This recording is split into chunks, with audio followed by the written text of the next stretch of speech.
Hi, I'm Pete, and we've got today for you Dark Matter Rum. Now, unfortunately, we couldn't get Jim and the team to join us live on air, so you'll just have to put up with me chatting away. However, I've got my rum. Hopefully, you've got your rum in your Spice Rum pack, Scottish Rum Festival. So what I did is I spoke to Jim on the phone, briefly got a little bit of information on the setup there. So what I'm going to do is I'm going to share that with you. Have a little taste of the rum. Been a while, and then that's it. Cool. So Jim Ewan set up Dark Matter Distillery right back April 2015. So it's over 6 years now they've been going. And back when I was first started blogging, I recall this brand new distillery launching, and had conversation with them back then. And to be fair, between you and I and everyone listening, tried it very much at the beginning, but I haven't come back to it to see where they are all these years later.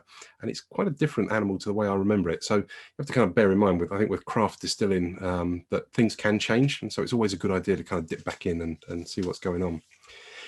Very interesting conversation. The engineer got rather excited about the sort of the way they set the distillery up. They are very much a working distillery, and as some consequence, they haven't set it up with sort of tourists and tours and things like that in mind. So they've 100% geared up for processing manufacture of rum. So they've got large molasses storage facilities. So all the rum is made from molasses. They have a special setup where they've created a mixing and clarification setup. So molasses by its nature is an organic substance, has quite a lot of solid matter in it.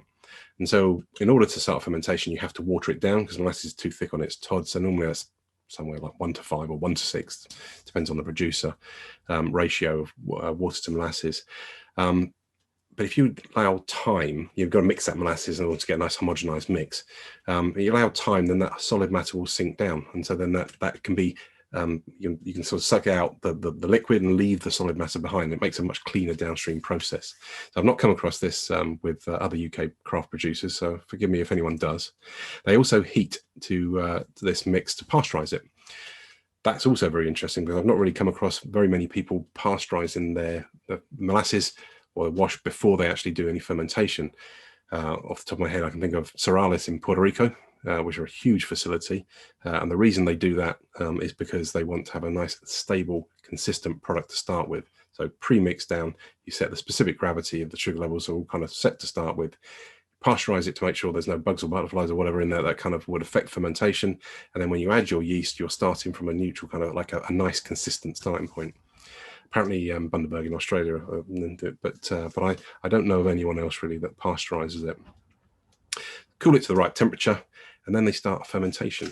The fermentation is also quite long, so they allow 7 days for their process. This is, and some large producers, 48 hours is plenty for production. So a 7-day process. What we're told is within the first 5 days, 99% of that fermentation is kind of most of that is complete. And what we mean by that is that the yeast has consumed the sugars within the wash and converted it to alcohol. But allowing an extra 2 days means that further that they get a little bit more alcohol out of it. The rate of consumption of sugar into alcohol sort of slows right down, but so you leave it a couple of days, you get that. But other esterification happens, and so flavor development in the wash continues to happen for those 2 days. So they find that after 7 days, the carbon dioxide that was also as part of the byproduct of fermentation, that's dissipated. There's a settling of any solid matter that has sort of mixed the clarification bit at the beginning has also settled down nicely. So part of the fermentation is actually there's all sorts of things in the fermentation. What alcohol being the important part, which is what you want. So that's going to grab in distillation. But the yeast cells are also there, and these are things we don't really kind of think about, but they have. In this case, they don't want the effects of these components in the wash affecting the downstream flavor. So these are all very interesting comments that come out, and I'm super keen myself to go and see it in firsthand. Fermentation. So start with molasses. 7 days fermentation. They have a wine ready then to go into distillation. So they have a John Doerr set up, which is described as a hybrid pot and retort system. with a column section on it. So that allows them to, it sounds complicated, it allows them a degree of versatility. They are able to make a pot still only mark, which sort of comes off the system about 65% ABV.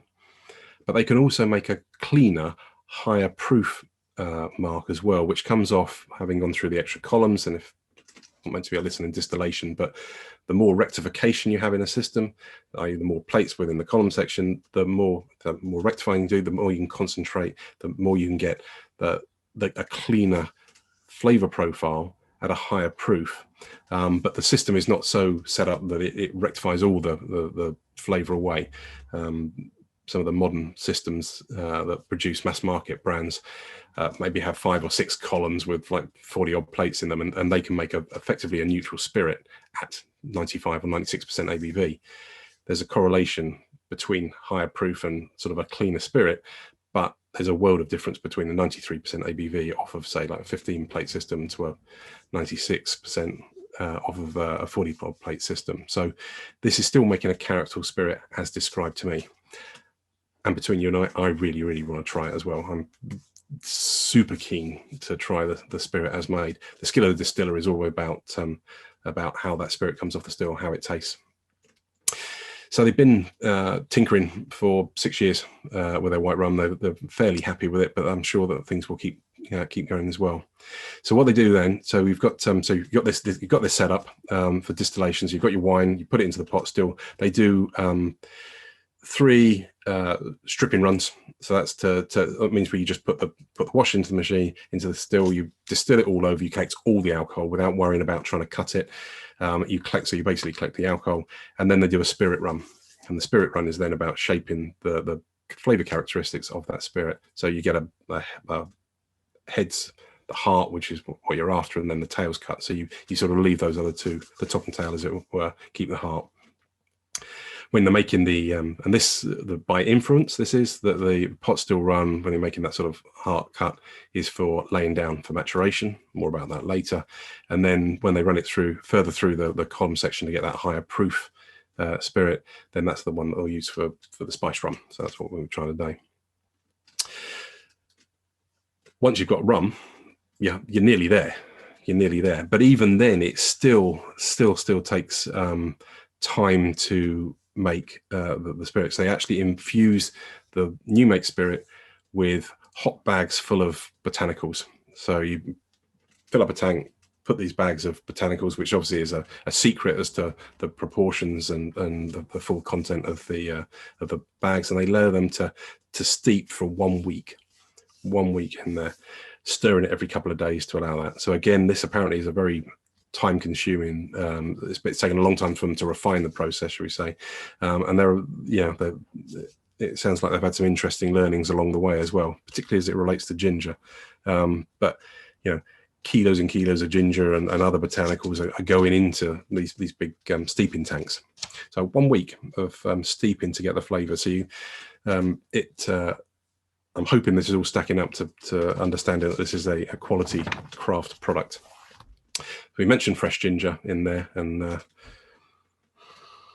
for me, that's kind of what I'm getting first up. But in it as well, there's an Indonesian pepper. They've got some allspice, no vanilla in there. Jim said they didn't want to be that kind of brand that kind of just ran with the Me Too, like so many brands are just kind of sweet vanilla led. What's the point of being like those kind of thing? It does say there's a little bit of sugar in there. I don't think when it comes to spice rums, anyone's particularly worried about sugar being in there or not. Sometimes you need a little sweetness to kind of bring all the various flavors together. But this really is, this is a big, bold spice rum. And so it's not something I normally drink, but it feels a little more refined from when I first remembered it. Big bite of fiery ginger. And all those other flavors as well, those pepper flavors in there, warming in the palate. Actually, really quite nice. It drinks really rather nicely. Difficult to discern the rum, whether the rum base is there. Having gone to the bother of making a characterful rum, it's difficult to pick it out because of the fire in the botanicals. But Equally, if it was a neutral spirit that was going into the base, I'm sure we would know the difference. These spirits are complicated layers of flavors. Long and tingly, peppery, fiery, but fresh ginger is unmistakable, absolutely unmistakable. I can't imagine why we drink it. I think this is for drinking with like ginger beer or something robust that it's really going to stand up against. So I think it's pretty good. I'm more of a fan now that I've come back to it than I was before, and I'd quite like to try this in some sort of other kind of cocktail. Or I think it could be an interesting modifier. Certainly be worth trying in an old-fashioned or with cola or something like that. So what else we got? So the other things they make there, they're making some rum liqueurs. I'm doing that. So all of these rums are available via their website. Decided to sort of asking, because they're making this pot still, and you know, in terms of Scotland's oldest rum producer, I think it's fair to say that Dark Matter are Scotland's granddaddy of rum making. Only 6 years, which kind of also further indicates that the rum scene in Scotland is young, but they've been potentially aging rum for 5 to 6 years.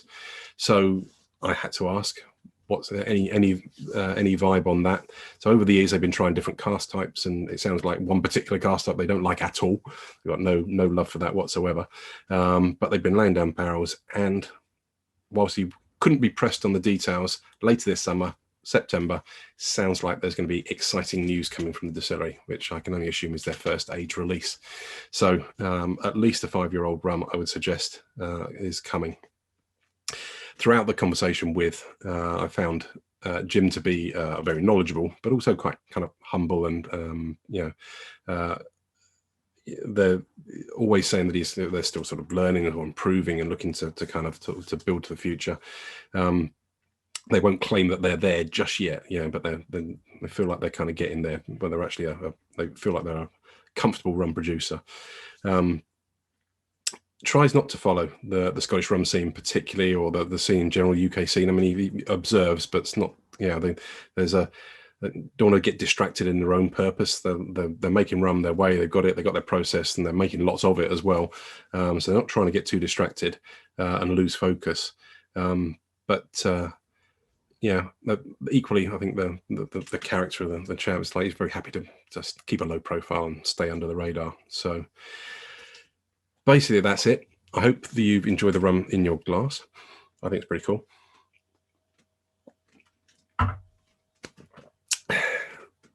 September, maybe aged up. Otherwise, fantastic. Thank you very much for joining us. See you on and on. Cheers.